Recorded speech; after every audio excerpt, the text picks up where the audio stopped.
ladies and gentlemen, is a high-end $15 coaster.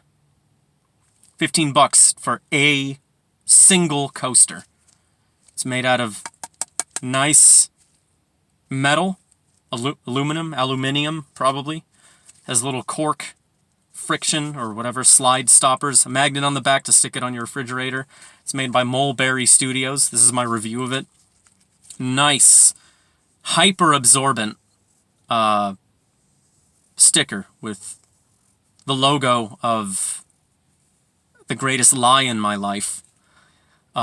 Very, and the most important part, ladies and gentlemen, very, very strong, very tough, very durable, very long-lasting bottle opener right here.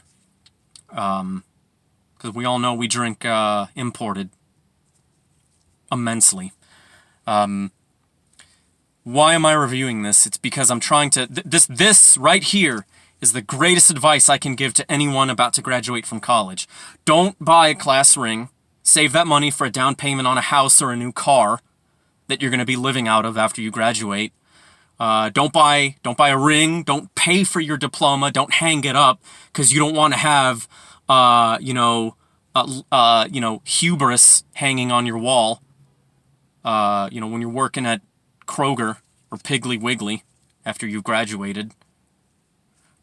This, ladies and gentlemen, current graduates, class of whatever, is what you need to do. On your day of graduation, you go with your family, your friends, your wife, your husband, your loved ones, and you tell them, I want the highest end coaster my school has to offer. My gift shop has to offer. And that's because, ladies and gentlemen, when you're applying to jobs using a high-end bottle opener after you graduate, wondering what went wrong, you're going to be very happy you got one of these. That's why every college graduate should buy the highest end coaster that their college gift shop has to offer.